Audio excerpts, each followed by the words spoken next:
ଭିଡିଓଟା ଯୋଉ exactly viral ହଉନି ତା ଦେହରେ ଆଜ୍ଞା ବୋଧେ ଗୋଟେ ଅଛି ଆଉ ଯୋଉ ଅନ୍ୟମାନେ ଅଛନ୍ତି ସେ ବିଷୟରେ ଅନ୍ୟମାନେ କଣ? କେହି ମୁଁ ଚିହ୍ନି ନାହାନ୍ତି। ହଉ। ମୁଁ କେବଳ ଚିହ୍ନିଛି ଜଣଙ୍କୁ। ହୁଁ। ସେ ଆଗେ କାମ କରୁଥିଲା ତାଙ୍କ ସହ। ହଁ। ତାଙ୍କୁ ଭଲ ପାଉଥିଲା। ହୁଁ। ମୁଁ ଶୁଣିଥିଲି ଆଜ୍ଞା ମୋ ସ୍ଵାମୀକୁ ପଚାରିଲି ହୁଁ ସ୍ଵାମୀ କହିଲେ ନାଇଁ ସେ ମୋ ସାଙ୍ଗ ଆଉ କିଛି ନୁହଁ। ଆଜ୍ଞା।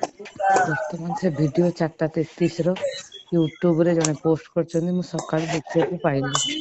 ଆଜ୍ଞା। ମୋ କହିବା କଥା ଯିଏ ସାଙ୍ଗ ସିଏ କାହିଁକି ଦେଖା କରିବାକୁ ଆସିବ ଯାତ୍ରା ଛାଡିକି ସକାଳୁ ସକାଳୁ। ପୁଣି ସେଇ ଦିନ ସେଇ ସମୟରେ। ହୁଁ। ମୋ ସ୍ଵାମୀଙ୍କର ଫୋନ ମତେ ଅବିଯାଏ ମିଳିନି। ଆକ୍ସିଡେଣ୍ଟ କୋଉଠି ମିସପ୍ଲେସ ହେଇଛି। ମୁଁ ଚାହୁଁଛି ମତେ ଫୋନ ଟା ମିଳିଲେ ମୁଁ ଯାହାବି କିଛି କରିପାରିବି। ବର୍ତ୍ତମାନ ସେ ଲିଙ୍କ ଟା ଆଉ ସେ ଫଟୋ ଟା ମୁଁ ଏଇଥିପାଇଁ ପୋଷ୍ଟ କରିଛି ଯେ ମତେ କେମିତି ଆପଣ ମାନେ ଟିକେ ସାହାଯ୍ୟ କରିବେ ଦୟା କରିକି ତାଙ୍କ ଫୋନ କୁ ପାଇବାରେ। ନାଇଁ ଆପଣ ତାଙ୍କ ପାଖରେ କଣ କଣ ନାହିଁ ବୋଲି ଆପଣ କହୁଛନ୍ତି? ତାଙ୍କ ପାଖରେ ତାଙ୍କର ପର୍ସ ହଜି ଯାଇଥିଲା।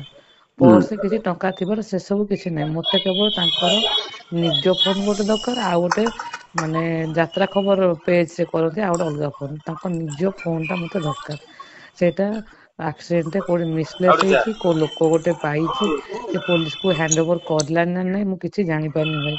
ମୁଁ ମୋ ବର୍ତ୍ତମାନ ମୋ ଗାଁ ରେ ଅଛି।